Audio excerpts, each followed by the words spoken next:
got Frostback Bear, Salamander Monk, Butterfly Monk, Meteor, and Fire Archer. So that Meteor is kind of a spicy first 5 here, but makes sense against a Swarm deck like the James deck. So we'll see how that plays out here as the first 5s are picked. It looks like Kaukomieli is going to go second here, and Chaos is going to get us started. So I would imagine we'll see that obviously one of the books come down. We'll see which one he values foremost, but Frostback Bear makes the most sense here. Don't know if he has to do any real meditating yet. I mean, he can meditate into the Meteor, but that would probably telegraph his line a little bit. So I think if I was him, I would probably hold off on that for a little bit still. You've got plenty of time for that Meteor to become effective. But we are going to see him meditate here, taking the Sympathy die up. And he gets a crescendo off that meditate. Interesting. I don't know if he's planning. I guess I didn't do the math on the dice numbers. So 3, 4, 5, 7, 8. He's got 2 spare dice. So the 2 spare dice is something where I think he could take that Sympathy die and draw an extra card here if he wants to. And I think that might be why he meditated that way in that particular space. So as soon as Neil can join us, he will jump in here and add his thoughts. Just FYI, he's fixing an internet issue. But we got Chaos right off the top with Frostback Bear. I always like Frostback Bear as a first turn play. We see Kaukomieli just answer with his own Frostback Bear here. And he meditates off the top and loses a Meteor to gain a nature power side. Looks like he might be setting up that potential for a Raptor Herder and still be able to play Bear. Not exactly sure. I have yet to see Kaukomieli's deck in action this season, so I'm not familiar with his lines yet to be able to tell you with exact certainty what we should see. Chaos is going to go ahead and put that Frostback Bear in play and put a threat on the board. I think that's a fine play because it really sort of dictates your opponent's line a little bit, or they just take 2 from the bear. And knowing that James likes to usually fetch allies from his deck for the cost of 1 life as well, that turns this bear into a little bit more power, obviously. But the ally coming into hand for Kaukomieli can give a lot of board advantage. Obviously, that plays well into the Meteor, though, if Kaukomieli does that. He goes ahead and just responds with his own bear. So we got 2 bears growling at each other here. I always find these board states the most interesting because you never really want to serve your bear at their bear, but it's sometimes a necessary play. So I'll be curious to see what Chaos values in this particular sequence. Looks like he's just considering putting the Butterfly Monk book down.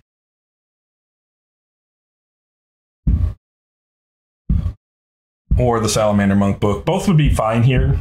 I think you don't have to break serve on a bear in this particular lineup.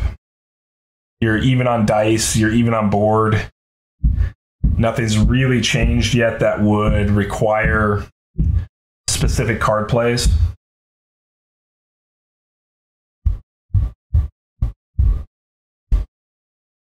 So we go ahead and get the Salamander Monk book down here.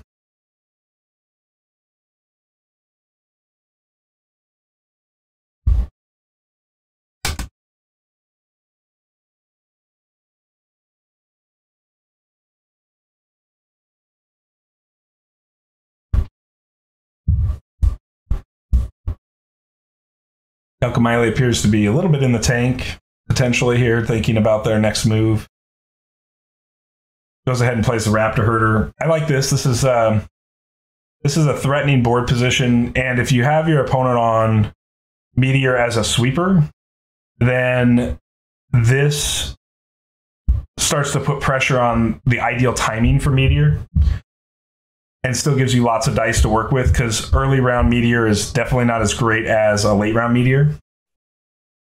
Hello, Neil. Welcome aboard the bus, Hello. man. I'm in the middle of a match. I got stream shared with you so you can get caught up here. We're still in round one with ChaosTheory and Kaukomieli.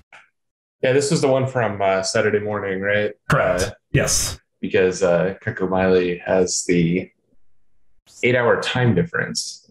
Correct. Yes. Okay. So we've seen both players play bear. ChaosTheory played down his Butterfly Monk book, and then Kaukomieli answered with a Raptor Herder, and we're back on Chaos's turn here for turn 4 of the game. No damage has been dealt to any PBs at this point. Chaos did meditate a sympathy die to the power side, and Kaukomieli took his nature die to a power side. ChaosTheory meditated away a crescendo while Kaukomieli lost a molten gold. I'm sorry, salamander book. My bad. I said the wrong thing there. All right. I'm just going to get the deck list up real quick. I apologize for that. My technical issues. No problem. I just want to keep the show on time tonight because we've got a 7:30 kickoff for Brian and Fighting Walloon tonight. Right at following this match, immediately we'll jump into that match. So I just didn't want to lose too much time. Yeah, it's going to be a busy night for us, but that's what I love the most is busy tournament nights like tonight. And we've got this again on Thursday night. So if this is your jam, you should come back on Thursday night because we got more top 8 action that'll round out the semifinals and the top 4 players. So we'll know half of the top 4 tonight, and we'll know the other half on Thursday night. So here comes Kaukomieli just going all in here. I like this pressure attack. Puts pressure on whether or not you want to take 5 and leave your bear up or make a bear block here. Yeah, so looking at the list here, Kaukomieli has 2 molten golds and a final cry, and I guess the frostbites, but he really needs to get his damage in through attacking, so getting the group tactics here is pretty nice. Yep.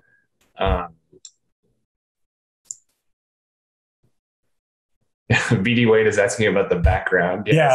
Somebody's a Guilty Gear fan. That is ChaosTheory's background on Ashteki, Wayne. So this particular game was pre-recorded Saturday due to Kaukomieli's time difference. They are 8 hours different from us here. So looking at this, I like the Meteor start also from ChaosTheory. Yep. In fact, I think I mentioned that in my front 5, talking about his first 5, that the Meteor is kind of a spicy first 5 decision here. Man, Chaos, I played a lot of X2 on the PS2 back in the day. Game was pretty sweet. I cannot say that I am a Guilty Gear fan, so I can't add to the fandom here. It's a 2D fighting game. Yeah. But it's...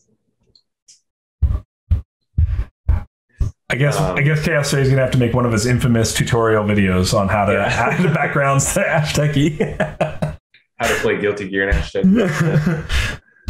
Johnny Spud coming in. Guilty Gear is so good. We got a Butterfly Monk. I'm kind of curious what the remainder of Kaukomieli's first 5 is. Yeah, because we haven't seen the James ability activated yet either, which is traditionally something that James likes to do early for fear of choke. But I guess knowing deck lists here, I don't think Chaos has chokes in his list. So he does not have choke. Yeah, so you don't feel the impunity of that quite as much in an open list tournament. Yeah, not really a consideration here, but. Okay, so there's a second book, and the only other spell board he has is a Frostbite, so he may have one of those. But I don't know how effective it actually is in this match. Maybe he needs it to close the game out. But if I was the James player, I'd hope that I didn't need the Frostbite to close this game out. It seems like it put me a little bit behind the triple book on the other side. Yeah. So we see Salamander Monks aplenty here. Dueling Monks. They really are pacifists at heart, I swear. It's interesting to me that Chaos summoned his monk prior to Meteor. Yeah, I think he's valuing this monk as a kill Frostback Bear. Yeah, this is a good attack. But having the meteor, the meteor is going to pick up that bear. Mm-hmm.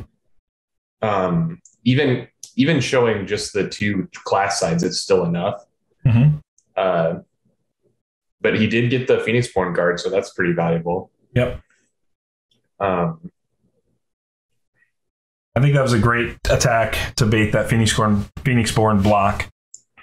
And looking at the James deck, man, like there's just like, 1, 2, 3, 4, 5, 6 one-ofs in the ally slot.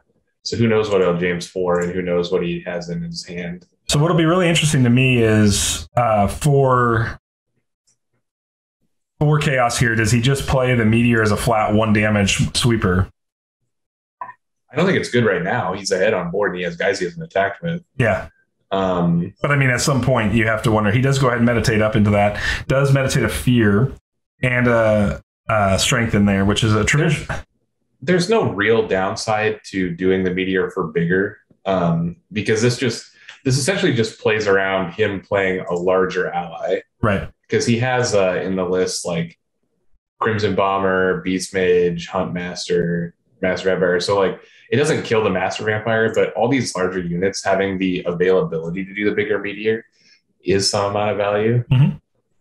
It's like unfortunate that he hit a fear, but you can't take that into account when you're meditating. So will we see Jessa Scream here? Most likely based on dice spreads and what's left. I would assume that we'd get a Scream here. So yeah, it looks like he did. And obviously has the dice kicked into his first 5 for that. Right.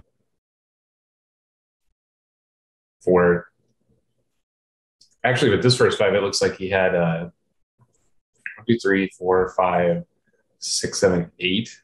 So he has 2 screams or a frog ping and a scream in this first 5. So he goes ahead and plays Butterfly Monk in to even up the PV damage here at 3-3 now. Unfortunately, there is not, because this is pre-recorded. Nick, I apologize. So you can you zoom in the scene and just like not show the chat? I can try and see if that makes it any bigger, because Nick's right. It is a little small, even from the like big screen. Yeah, ChaosTheory plays on like 5K resolution, so I'm not sure how I'm going to do that, because if I just try to zoom, I can. The problem is it gets too tall, so you lose information on the top and the bottom. Oh yeah. I mean, you could cut everything off like to the top of Kaukomieli's hand. I don't know if that helped, but that's what I'm trying to do here. Maybe that would help. I don't know. But I agree with Nick, it's pretty small. Trying to make it work here.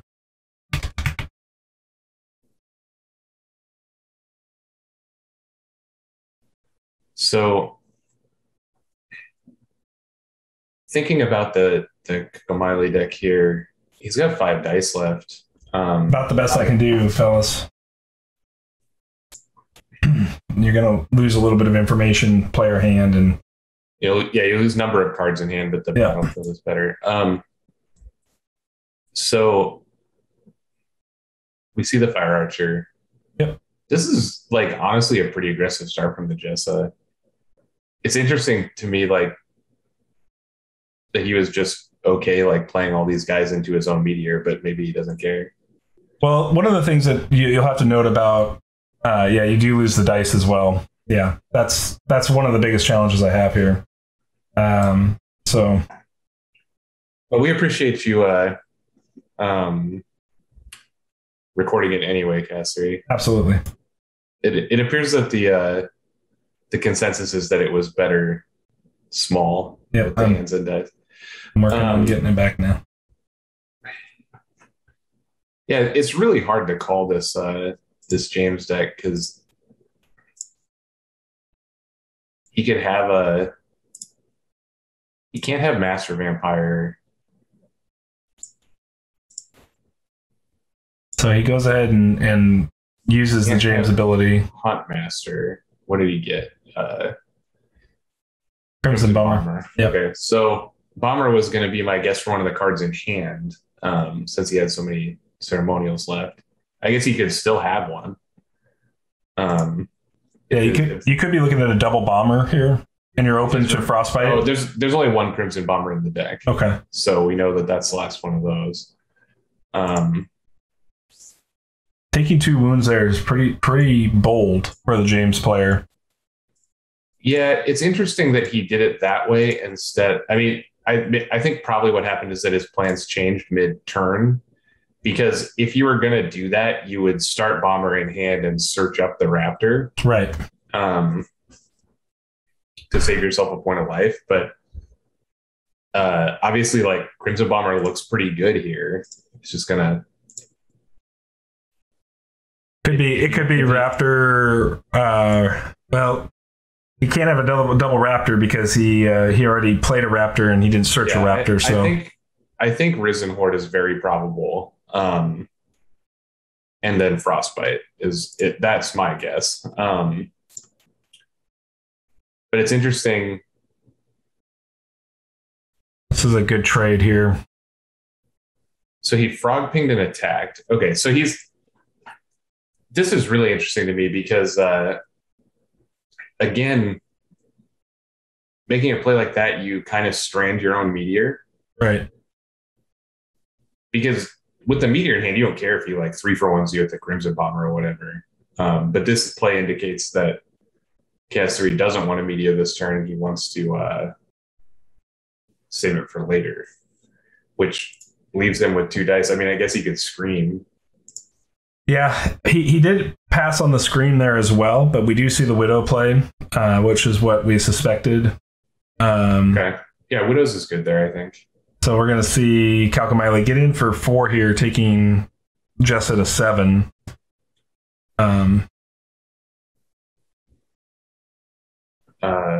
So he nature pinged his own Salamander Monk to get in for 5 here, taking it to 8.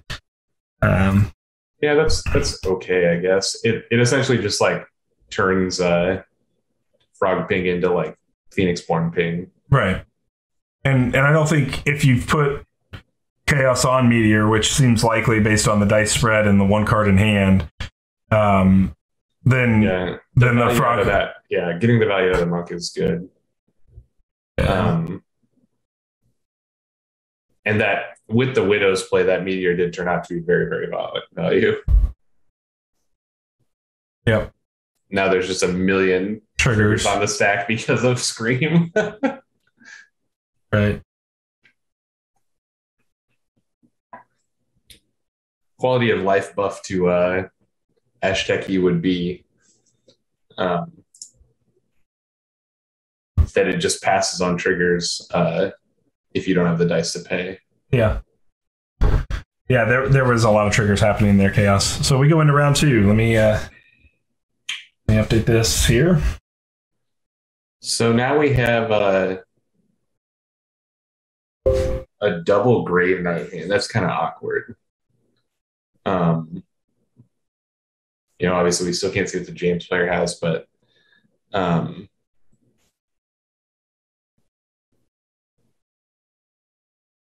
it won't work that way, Wayne, because 1 damage would destroy it.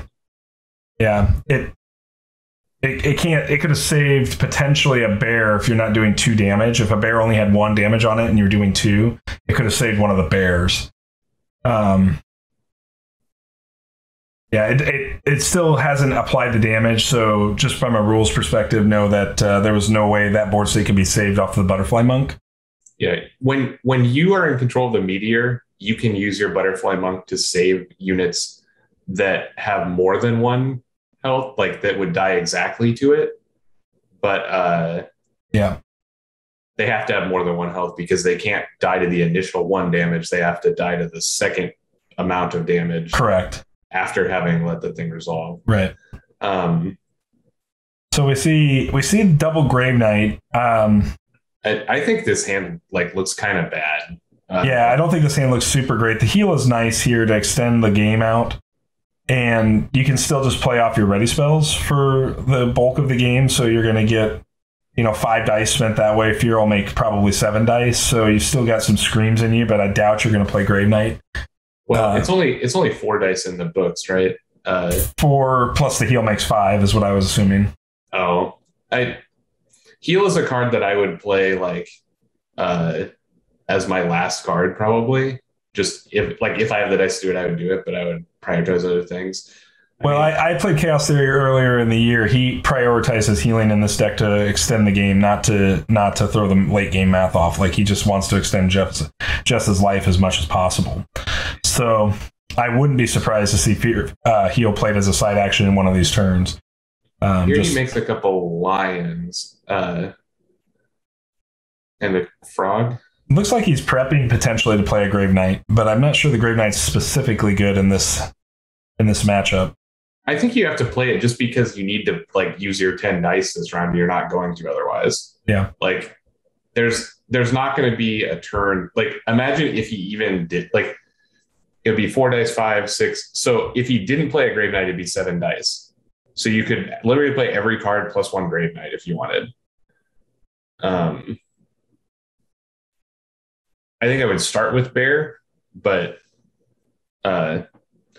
Grave Knight specifically is one of the best ones to just jam in there, because unlike the 3/4s that can get PB guarded to turn off, that just doesn't happen to Grave Knight. So if he just slams a Grave Knight here, then his opponent can't make a Prospect Bear. He can't play a unit essentially that doesn't just get eaten immediately. Yeah, but he can play the Salamander Monk to only take 1 damage, and that makes Fear look pretty you're still setting up a late round Fear. So depending on what James is planning to do here, it'll be interesting to see. Making Monk is probably his best play. Oh, what did he? He's just going to nature. He's going to fester it. Nature Pink Fester the Night.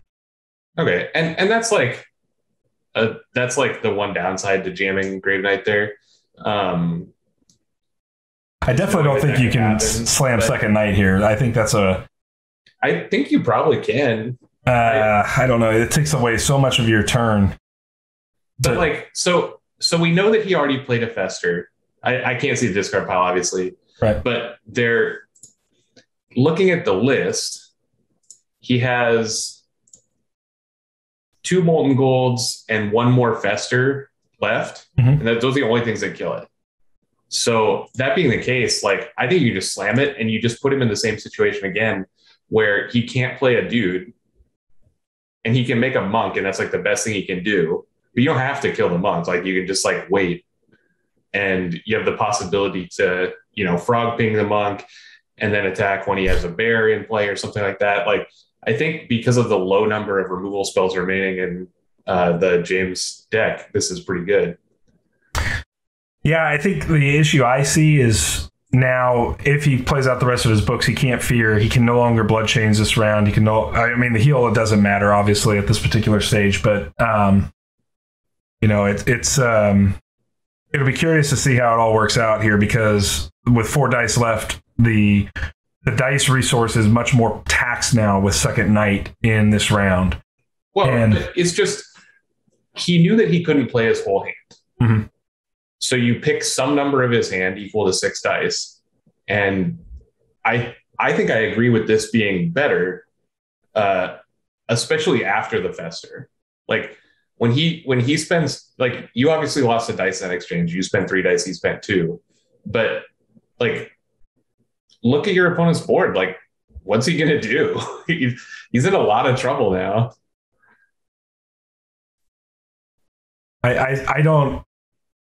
I think this Grave Knight is worth 1 damage on Phoenix Born for 3 dice.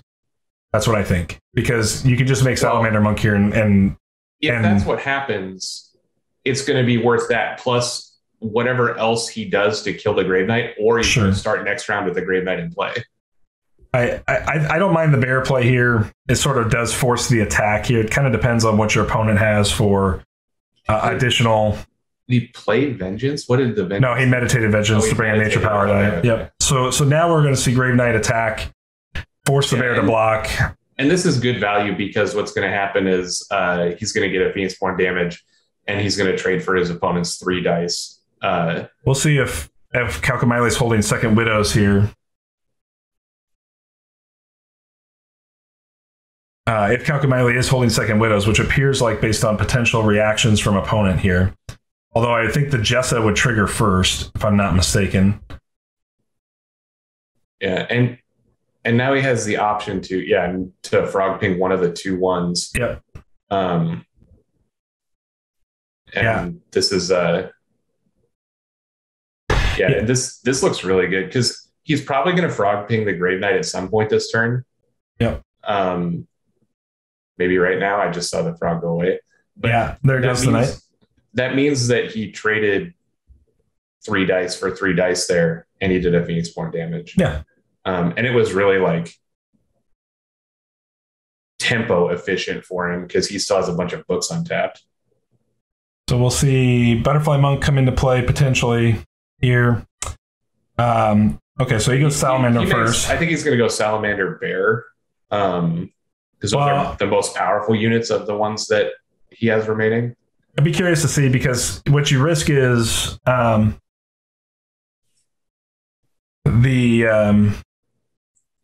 Bear is down for the round, BD. So we've just got Salamander on Salamander and then Butterfly Monk. So yeah, BD was saying that instead of using the Grave Knight, he could have done that line. And I think that's fine. That line plays for a much longer game.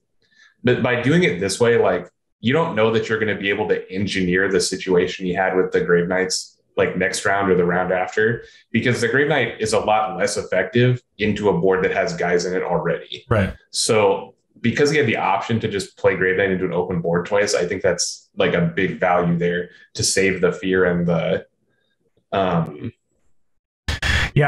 just think in my mind, he would have been, after first Grave Knight goes down, he would have been ahead on board between Salamander Monk and Frostback Bear and a Butterfly Monk and been able to still play Fear. So I don't know. This will be curious to see. I mean, obviously we could see a Fear on the Salamander Monk, and because of the discard effect on Fear, we could see Salamander, like, you just lose the Spirit. I agree that that's like a small amount of value. I think that Bear is just like just good here. Most likely what we're going to see is a James search up a Raptor Herder here. Yeah. But the Raptor Herder is like, if Chaos decides he's not on the aggression here, then like that board doesn't attack great into this board. It can attack, but yeah, like you're getting in for like 1 or 2 and losing all your guys. So now you've got a real challenge here for Chaos, because the reality is that you have to use one of your units to force the James block, and then you're going to get group tactics attacked. So you kind of have to decide what you value the most here. And so he's going to use the Bear just to get the most damage on PB, which I think makes sense here. That's kind of interesting. I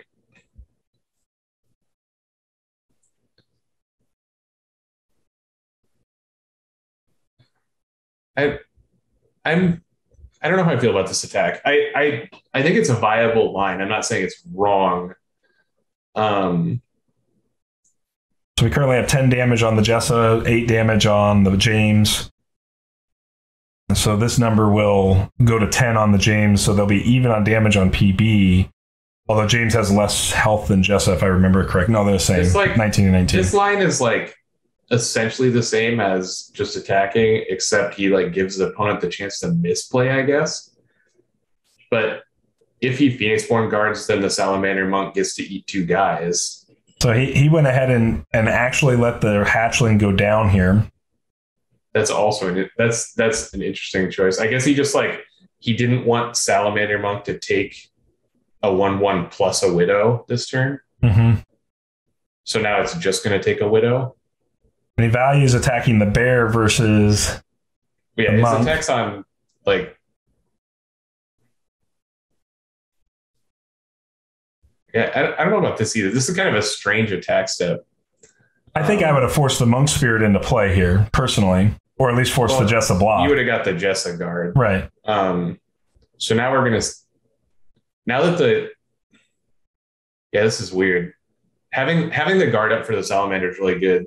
Like, Chaos Theory probably just, like, passes. I think you have to, right? There's not any way you can... Attack is just like... I mean, if he thinks he's the aggressor, he should attack. If he thinks he's not, then he should pass. Yeah. You know what I mean? Like, he should either want to trade 1-for-1 or not want to trade 1-for-1, because that's what's going to happen. This was pretty strange sequencing. It's also possible that Kaukomieli doesn't guard again. Since he didn't guard last time, if you attack the Widow, do you think he'll guard? I guess he probably would. Yeah, he definitely would, because he doesn't want to let the Monk. But the Monk wouldn't die anyway, so I don't know. I don't know what I would have done in that situation. It's all about, like, end of round goal. Right. So I think that, I mean, you're going to be sitting pretty good as so we go in round 3, both pass out here. I think you're sitting pretty good still having a bear on board regardless. If you're Chaos Theory, you got to feel pretty good about that. Right. And that's why I thought that the bear was better. Was just that you get to, like, start this round with a 2-3 in play. Right. Like, you get to have an additional dice worth of stuff. Chaos is down to 12 cards in deck. Kaukomieli is down to 16. I don't foresee the fatigue damage mattering. Although we do have one Final Cry, one Fear out of the board right now. He goes ahead and pulls back in. He gets a Shepherd. That's a pretty interesting card here with Vampire and Grave Knight sitting in the bin right now. It's fine. He has so much gas right now that, like, he doesn't really need a card like that. I mean, it'll be good maybe in later rounds, but he definitely can just do whatever he wants right now. Yeah, my three removal spells and a heal and good books on deck. I would suspect if I was Chaos and if this was my game to play, I would play Butterfly Monk and potentially heal just to move the needle a little bit. But I'm still in the camp that I will not play heal unless I unless it's very convenient. I will not early heal it, because what if he wants, like, what if this bear gets attacked by a 1/1 and he's just like, okay, no counter, and then heals the bear? Like, sure. I mean, I'm sure that's a potential outline for you as well. Yeah, I don't see any reason to commit something like that when it's so easy to play at, like, any point in the round. You're not going to take 9 at once here. Yeah, you never know with Vengeance around. Vengeance can create some wonkiness. So it is possible that 9 could happen, but he's got 2 blockers already. It's like 1%. Right? He's running 3x Widows as well, so and he is showing dice for Widows again. I mean, it would be crazy to see. I believe that 2 Vengeances and 2 Widows are both gone already. Correct. So, like, it's just extremely unlikely, and I don't even think that it would kill him even if it happened. So there's the Monk line. He's gonna meditate here. Yeah, this Monk is like heal but way better because it puts a 1/1 in play. Yeah, no, I that's why I said, like, Monk line heal is just like sets up 3 heal on the board for you, 2 heal immediately and 1 heal on the board. You know, it effectively means that you're at 7 damage instead of 10 or 9 at this particular juncture. But he is going to meditate that Fester away. Interesting. I think that's probably an okay play when you're holding a Fear and your opponent doesn't threaten big units. I mean, he has, I guess it's only 1 Vamp and 1 Hunt Master and 1 Beast Mage. So he does meditate a Fear away there. So that's 2 Fears in the bin. So the only Fear we're going to have in this game is the one in Chaos Theory's hand. All 3 Strengthens are now in the bin as well. I guess having the Fear in hand makes that Fester a little redundant. Yeah, it's just double removal, and your opponent doesn't play large enough threats to value those big removals. So we've got Vampire and double Grave Knight, Pain Shaman. Yeah, he's looking for the possibility of this Shepherd. I don't know. I think I would start trying to trade guys off.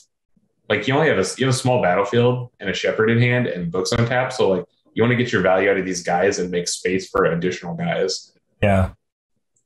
I mean, I think Kaukomieli's done a nice job up to this point of not giving the opponent a lot of reactionary things to use fear on.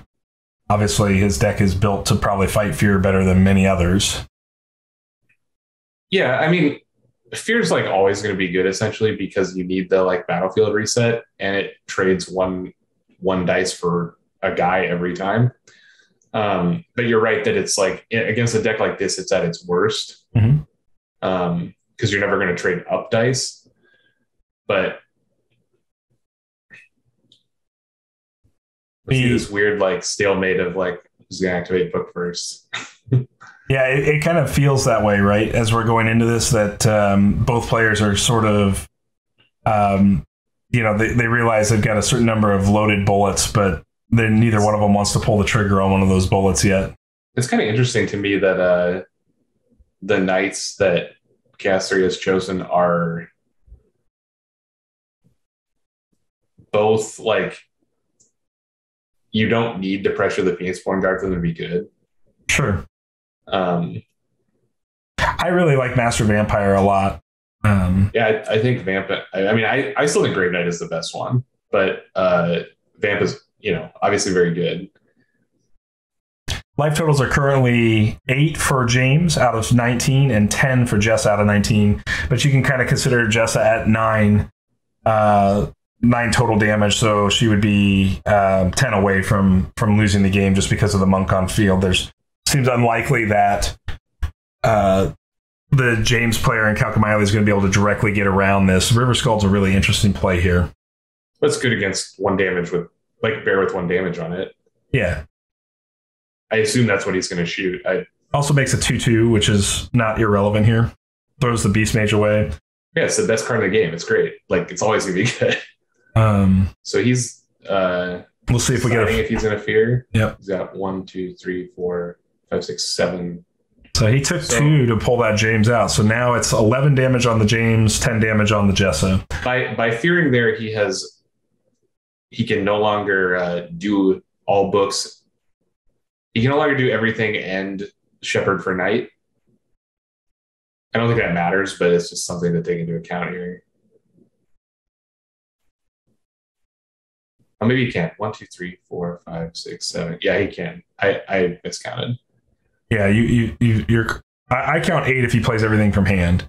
2 dice for fear, 1 for the Isn't it fear blood chains. Dice? No, it's 2 dice. Pretty sure it's 2. Maybe it's 1. Somebody tell me that I'm right. It's 1 dice, right?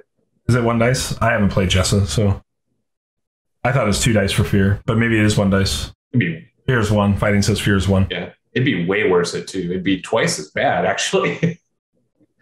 Weird how that works. So you're right. He would be at 7, so he does have enough to be able to play Knight still into this board. But then he's not playing any of his ready spells, so no more bear, no more. No, oh wait, he has 8 dice, and it costs 1, 2, 3, 4, 5, 6, 7. Yeah, okay. So he would give up probably removal spells for that. Yeah, Salamander Monk. That's good. He'd either be giving up Salamander Monk or Blood Chains, or a Frostback Bear to play it all. Besides the bear. Yeah, bear's probably better than that. I mean, just Shepherd for Fire Archer at this point. Yeah, I actually like the Shepherd into Fire Archer if you have it. He has a Fire Archer in there, right? I thought he had one in his first 5. You're right. Yep, you're right. So I mean, that's not necessarily a line he will take. That's like a little out there that's playing for a very long game. Mm-hmm. But we're going to get to that Jessa squeeze play where if he just puts a bunch of 1/1s in play and does a damage or 2 a turn, he's going to win. Mm-hmm. Yeah, I mean, the window is closing on Kaukomieli being able to turn the corner here on this Jessa list. I'm not sure, this game might already be over. I'm not sure what Kaukomieli has to break this creature stalemate. The question would be, does he have a Nature's Wrath? Something where he could get damage on board and sweep the board. Because one of the things you can do to take away fear from Jessa is keep her off of units. And it's not particularly hard to keep 4 units off. Yeah, but I don't even think he cares about fear. like we were talking about, it's like kind of at its worst here. Yeah. I was just looking for ways that he has to push damage through. Mhm. He's got like a fire archer and the 3 frostbites, but otherwise this is a deck full of men. Mhm. He has 2 chokes and 2 molten golds. The choke would be particularly problematic for Jessa if she loses the ability to scream. So now we're just having a big attack. And I think this is what he has to do, right? Is like, this is the only way he'll get damage through. Mm-hmm. But this attack is like, he just has good blocks.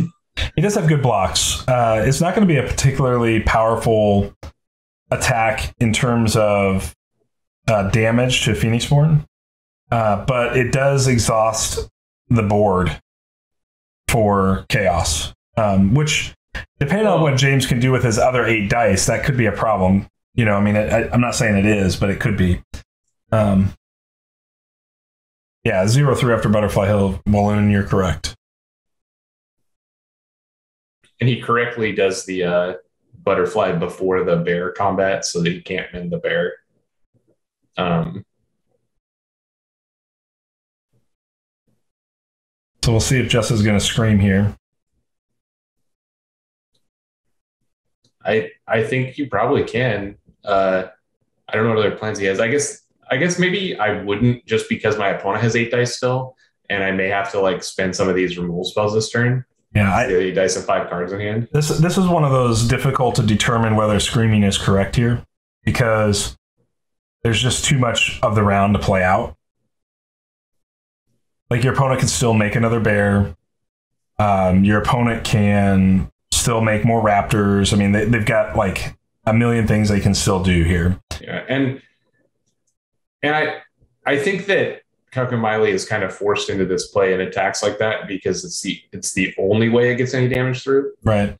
But when you look at how that turned out, like, he took 1, he healed 1. His salamander is not going to come back unless he vengeances it, like unless he does something proactively to kill it. And Chaos God is 1/1, so yeah, a lot of value gained on the Jessa side. And yeah, the only thing that would be a small concern for Jessa moving forward is Nick. That's the line that I saw also, is the fire archer, and you're right. It just like the 1/1s, even against like larger stuff, the 1/1s hold the line pretty good. He goes and brings back Master. Yeah, he's gonna bring that Master Vamp back. I guess this is like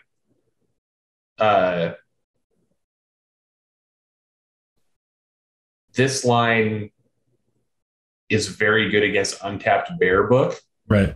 It's less good against other threats in 5-card hand. Yeah. Though I guess looking at the list, literally the only thing he has to worry about is opposing Master Vampire 1/of. Right. Because his Vamp will just hunt down every other unit remaining in the deck. Yep. Yeah, I think if you're looking at untapped bear book, the 3/4 that can hunt the bear is your best choice here versus the 1/1 that.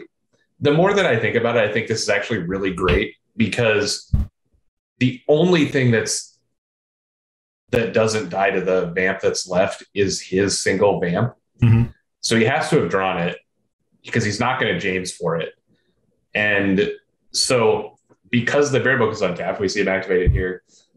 You know that the Vamp is always going to get good value, but it may even get better value if he plays a better threat from his hand. Mm-hmm. So it's like high floor, high ceiling play by doing that. We could see Ceremonial back into River Scald, but we couldn't play the Scald, so I guess it'd have to come back into like Raptor Herder. But you're not going to get group tactics turned on that way. So it's going to med 1 up here. Yeah, gets rid of the second Scald in that process. So he's down. I'm looking at this. He's down a Sympathy Pain.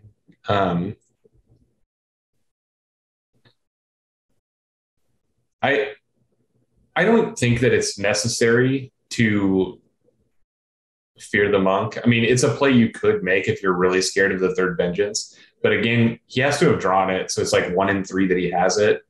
And also, like, this vengeance attack just, again, isn't that big. Like, He gets in for 3 off the bear because he can't block it. But if he just plays Master Vamp right now, like, and he like, then the Vengeance attack is almost 0.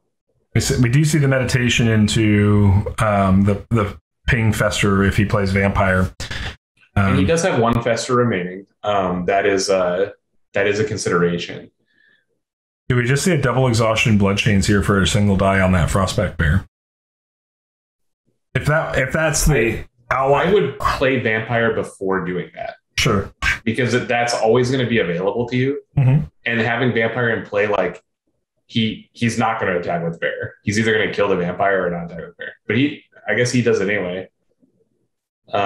This is about as much value as you're going to get out of the bloodchains, probably. Mm-hmm. So I guess it's okay. I would have leaned towards playing vamp there. Because your opponent, if you play vamp, your opponent's going to go ahead and do the nature ping fester play, and then you still have the bloodchains.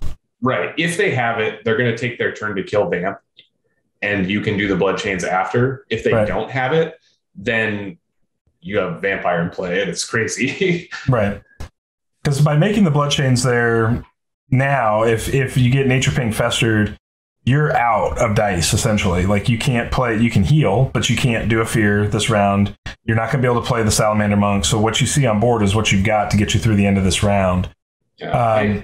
In general, I think that the rest of this round for Chaos is going to be Vamp plus Butterfly or Salamander, whichever Monk book is untapped. I can't read it. It's Salamander Monk, but he's not going to be able to do that and play the Vampire because he's only got 1 sympathy die. Yeah. So, yeah, I was looking at the nature and thinking that Monk was in place. So what you're going to get is Vampire Heal, or you're going to get Vampire Nature Ping. Those are your outs here.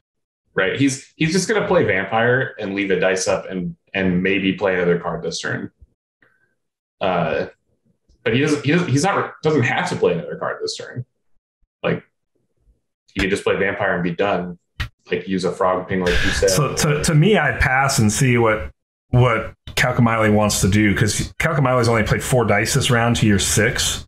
So he's going to put a Frostbite down. Yeah, now I would attack because you want to get your value before he Frostbites your men off. Yeah. You can just get a couple points of damage on this Phoenixborn while you still can. Be curious to see if the Frostbite's now used as a removal tool where you get to go first at the top of the round, or if you just value the damage on the Phoenixborn more so, right? It's hard to say exactly, but without knowing the 4 cards in hand, it's really hard to tell. Right. In general, I think he would want to kill the Shepherd because, like you said, he has top round attack. But that's only good if you like get to commit some more sticky threats to the board, right? Because we have to remember that like whatever threat he plays has to survive a vampire attack, right? And that's not like there's few and far between. Yeah, I'll be curious to see how this game ends up, because I do think that there's a lot going on here. Obviously, some really cool things happening. And it's still anybody's game at this particular stage. But obviously, the longer this game goes, the more it potentially favors the Jessa player. Yeah, the Frostbite helps a little. And if he like plays a couple more, I didn't see if he meted the 3rd one. He did meditate 1 of them in the round 1, I think. So he's never going to get to triple Frostbite. And there's the last Vengeance, so he doesn't have the surprise attack. Right. And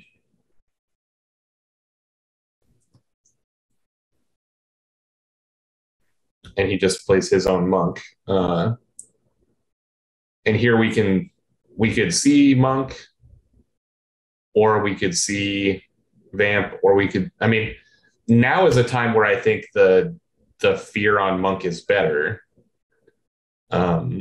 Because you have a crappy Monk Spirit and you get 2 attackers with it.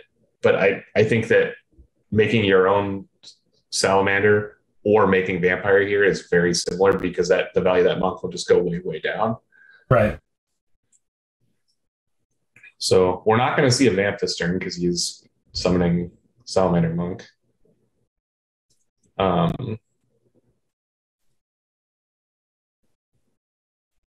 Yeah, so he's given up on the vampire for this turn.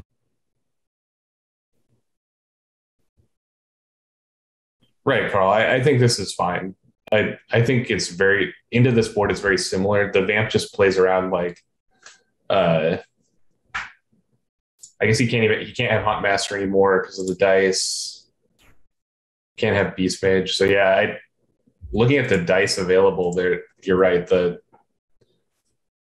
vamp is not good.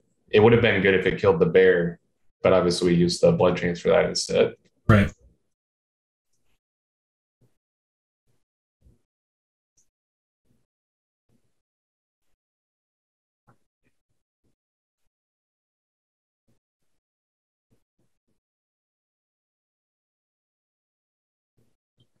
And I'm looking at this list and I'm just trying to see like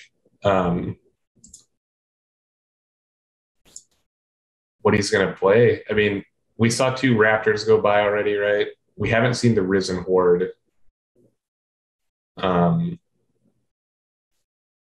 That's like it. Like, did he have Molten Gold in hand on those 2 natures? Okay, so he played Fire Archer. All right.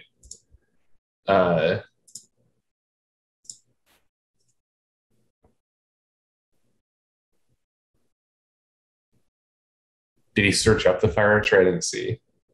I did not see. I'm sorry. I missed it.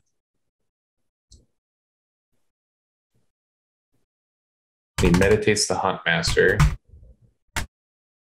Yeah, he must have just drawn the Fire Archer. It doesn't look like he searched it, so.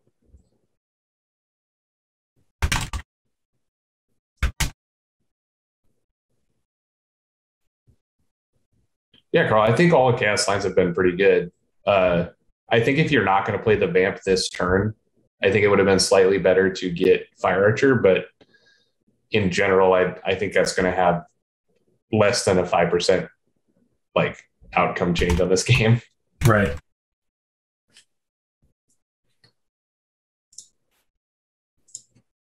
Yeah, I think it's interesting, and you know, maybe there was a plan, but that plan obviously got upset in some way, right?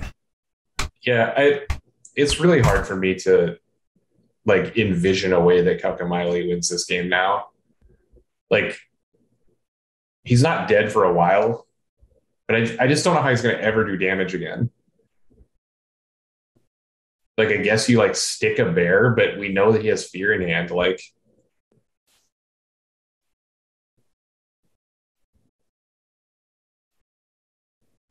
yeah, Nick, in no way am I saying that that's better because I have no idea how it would affect the outcome. I just think that that is an equally viable line that you could take.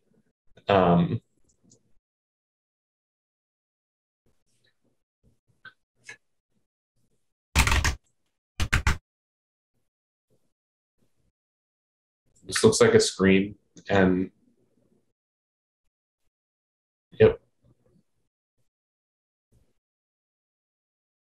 And there's the last widows. So there is the like this is an attack for some damage. Yeah, this would take just the player to 15 plus the frostbite would take 16, which does put you in Molten Gold range. So if that last card is Molten Gold, going first to the top of the round, that would be the end of the game. Well, now is the turn where he's going to play heal. He has the dice left. Right. You know, it's obvious that that's what his plan is, to be the last, you know, card of this turn. And then we saw a frog ping on the blocker, so he is going to get in for the full 5.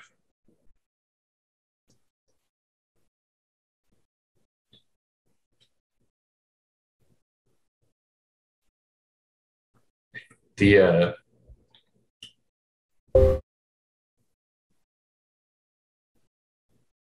wait, what's happening here? I thought that thing couldn't block. I think he's attacking it directly, isn't he? Oh. Sleeping Widow with Salamander Monk Spirit. Chaos Theory is attacking with the Salamander Monk Spirit on the Widow.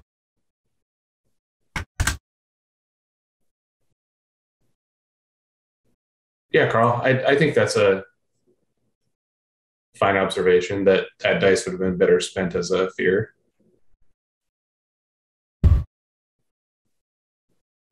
Oh, okay. So he took 5 and now he's using his main action to attack. Yeah, yeah. Okay.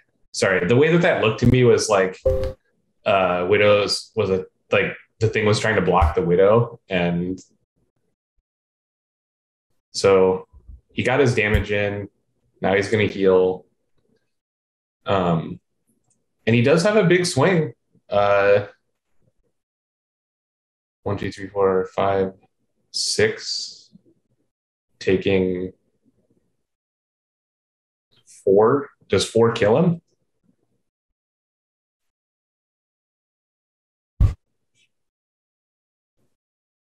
Is he dead? I think so, but I was trying to figure out the math here. Attack for, he's going to take 4. Yeah. For Xaxes. That last Widow's.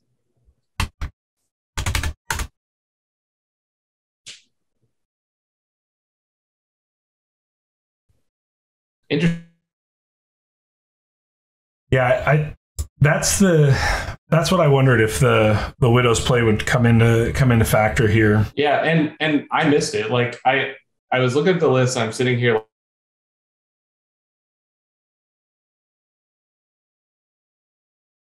Sorry, I'm apparently having some internet trouble with Neil. I don't know if it's him or me. Neil, you kind of went robot on me there. Oh, and you did too. Can you hear me now? I can hear you. Yeah. Okay. I don't know. Yeah.